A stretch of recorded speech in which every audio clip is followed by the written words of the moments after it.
So our homicide unit and our fugitive unit done a great job bringing the first two individuals related to the Elizabeth Street homicide to justice.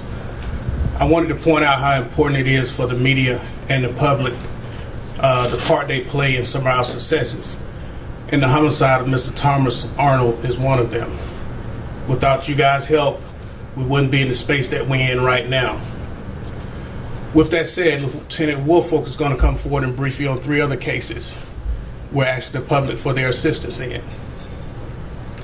If you have any information, if you would, please contact Atlanta Police Homicide or Great Atlanta Crime Stoppers. Any information would be greatly appreciated in these cases.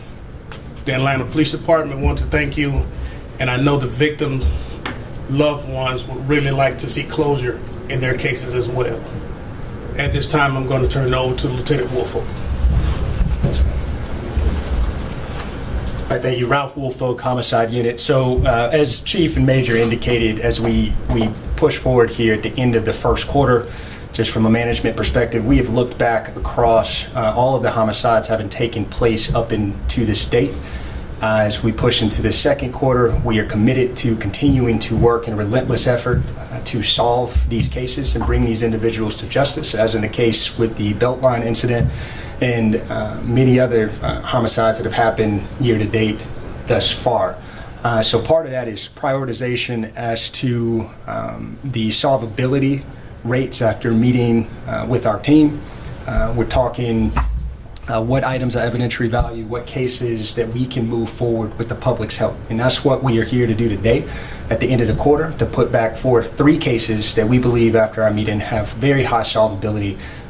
And with your help, as you've done in so many instances, you can aid us in moving these investigations forward.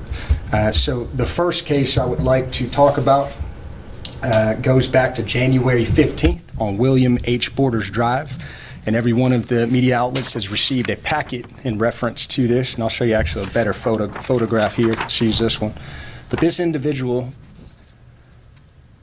is depicted walking down William H. Borders on January 15th, on the evening of January 15th. And he brutally and cold-heartedly murdered an individual on this street. And we know that this individual has associations, has ties to this specific area, in the Auburn Avenue area, in the Edgewood area. So we ask that the public do what you've done so many times for the Atlanta Police Department, in coming forward and providing our office with information, and our detectives stand ready to collect that information, to utilize that information to move these cases forward for the best interests of the public. We believe this individual to be wearing you see here, wearing a fluorescent in color jacket. He could possibly be a valet attendant in the area. He could possibly work security in that area, but we do know that he has some associations and ties to that area. So that's our January 15th homicide, in which we are soliciting the public's help once again. The second case, in which you are firmly acclimated with as well. This is Miss LaShonda Edge, and this incident occurred on March 1st. And Miss LaShonda Edge was the victim of a barrage of gunfire that took place from moving vehicles as they were firing upon attendant targets. She was an unintended victim. So we have the vehicle that was utilized in that crime in APD's possession. We've been able to process that vehicle, but we do believe that the public has additional information. If you heard anything, if you observed anything on the evening of March 1st, we are asking that the public come forward and provide our office with any information that you might have so that we can take that information, do what our office does with it, and moving this case forward. And in the last homicide that we want to bring light to, we shared a video with you that depicts 3 persons of interest. This is 899 MLK. This is a pregame bar and sports grill. We ask that you take a look at this video that we provide you, and there's 3 persons of interest that are depicted in this video. All of them are important to us to know in this investigation. There's multiple angles that are depicted through this video. And we ask that you watch this video and look at their mannerisms. Look at the clothing that they are wearing. Look at their facial expressions that you can see here, their hair and styles that they're wearing. Pay close attention to this video, and please provide that information to our office. Once again, at the end of this quarter, as we've looked back across the homicides that have occurred year to date, We do believe that these cases, though there are others that maintain high solvability, these cases contain a video and picture component that we believe can help move our investigation forward. We thank you as the City of Atlanta Police Department and the relentless work that you've done with us and aiding us in moving our cases forward thus far. Thank you. So each station is going to get everything that he mentioned. That will be going out immediately after this. And if you have some questions on some of these cases. Okay, can we start with the Tom Arnold case, please? If you could tell us how you all located the second suspect, and if you can provide any more information on that suspect?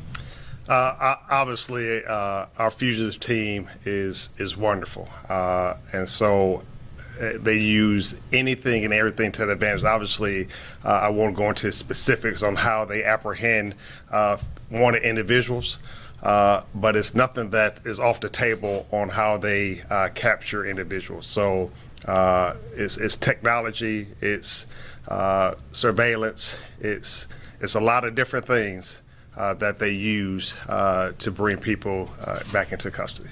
Did you receive any tips from the public that assisted in that investigation? Again, as we've put out that, I think it was last week, we put out that Crime Stoppers tip, and again, our office and Crime Stoppers were flooded with information that helped bring this case to where we're at today.